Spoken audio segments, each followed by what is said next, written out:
Ashley Howard with Ashley Howard Teaches, and I'm so excited to bring to you CC Cycle 2, Week 18, 5th edition Tutor Plans.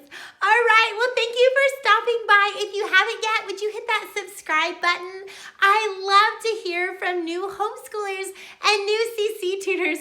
So will you let me know below how long you have been homeschooling for and how long you've been tutoring for. All right, I just love to hear all the different stories and hear about how many kids you have. So just let me know in the comments below. And if you like this video, would you give it a like? That helps this channel so much. All right, so for math this week, we're going to talk about the area of a triangle. And just like our other weeks, we're gonna get our painter tape out and make a giant triangle. I like to put in a big bag. I might put it in a silly hat, and they get to draw out different activities that they get to do on the line. So some fun ones are do lunges across the line, do the splits across the line, do push-ups on the line. So there's different fun activities. So we kind of mix it up, but have the same concept. They can also march around your triangle and do fun things like that as they talk about the area of a triangle. Now the area of a triangle, we're going to use hand motions to learn the definition. So for triangle, we're going to make a triangle like this. And for a half, we're just gonna go like this. And then for base, we're gonna make a B like this. And then times, we're gonna make a big X again. And then for H, we're gonna put our arms out and our legs out like this. All right, so we'll go through that. We'll go through the hand motions. We'll go through the different actions and have fun with that as we're drawing those out. So that is how we're going to repeat and remember our math for this week. All right, so we've done those. Let's move on to English. Now, English this week is a little bit harder. So but it's so good for them to learn this so early. So it excites me to really challenge them. So for English, we are learning the 5 noun cases. So for subject, we're gonna make an S like this. And for direct object, we're gonna go like this.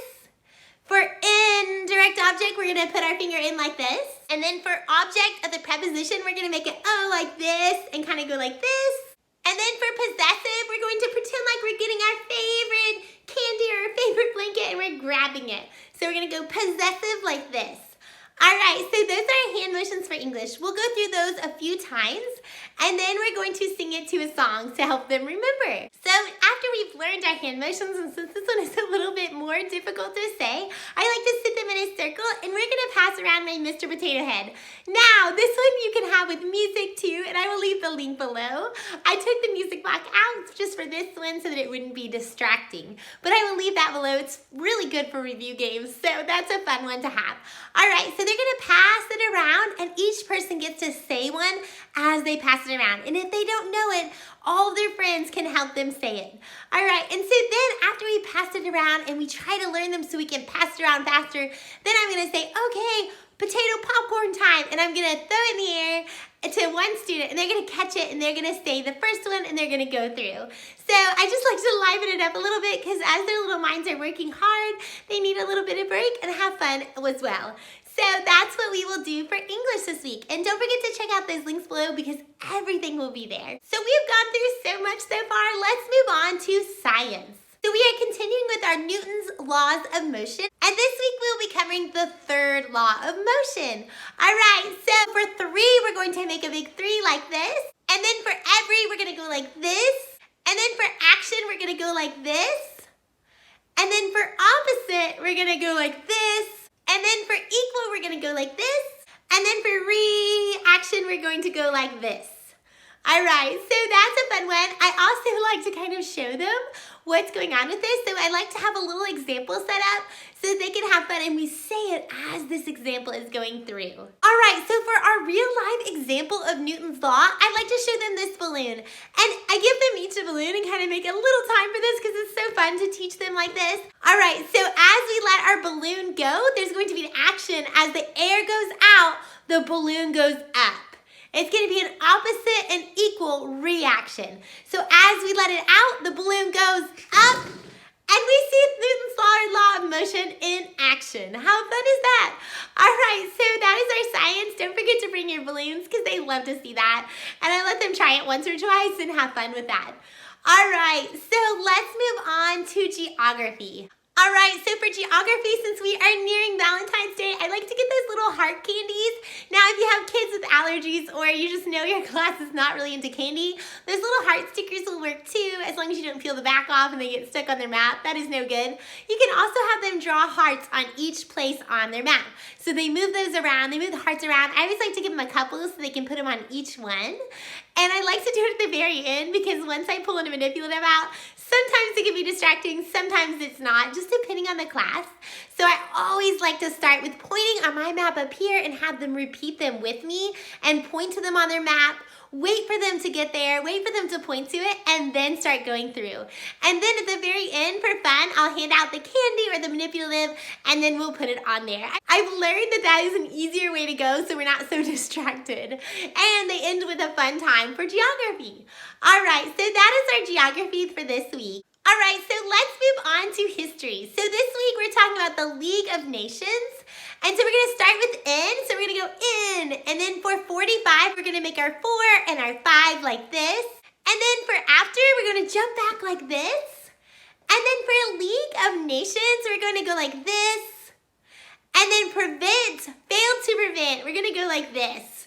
Like this, and bend our knees and put our hands back and forth. And then for World War II, we're going to do our war sign like this. And then we'll put out 2 fingers like this. So then for Roosevelt, we're gonna raise up on our toes. And then for Churchill, we're going to make like this. And then for Stalin, we're going to go like this, like we're stalling from something. And then for United Nations, we're gonna put our hands together like this again. All right, so those are our history hand motions. So to make this more real for them so they can see, I like to put up pictures of the presidents. I like to laminate them, hang them on the wall so that they can see those. All right, so have a great laminator. So if you don't have a good laminator, I have a link below of a laminator that I just love. So check that out. All right, so those are our hand motions for history this week. So to kind of make history more fun, we're gonna go and as a class, we're gonna go and point to each of these leaders on the wall as we have these papers up. And then for United Nations, we're going to all join together and huddle real close like this. All right, so it's kind of like this big group coming together to make decisions. All right, so that's how we kind of make it fun this week. I'll kind of put them spaced out around the room so that we can kind of either we'll make a snake and we'll kind of go through and we'll all point to it and go through the different ones as we sing it slowly. Don't try to do this to the music because it would be way too fast. And I like to point to those and then we'll all huddle together for the United Nations. And that's kind of my way to keep them active, keep them engaged, keep them excited. So let's move on to Latin. All right, so for our Latin this week, I'm gonna get 6 pieces of Play-Doh for each child. Now, you don't have to use the whole bucket because that'd be way too much, but I just like to tear off a piece and I'm gonna have my parents help. We put 6 of these in front of each child and I'll have laminated each little Latin term that there is. So bo, bis, and each one will be in each different Play-Doh. So 1 for each Play-Doh piece, so there should be 6 all together. All right, and so as we say them, I like to have them, we're gonna smash them down into there, or I might have a little fly swatter. We can each fly swat one. And so there's different fun things you can use. Anything that you have 1 for each of the people in your class you can use. I just kind of always look around for different things that I have multiples of and use those. So that's kind of fun.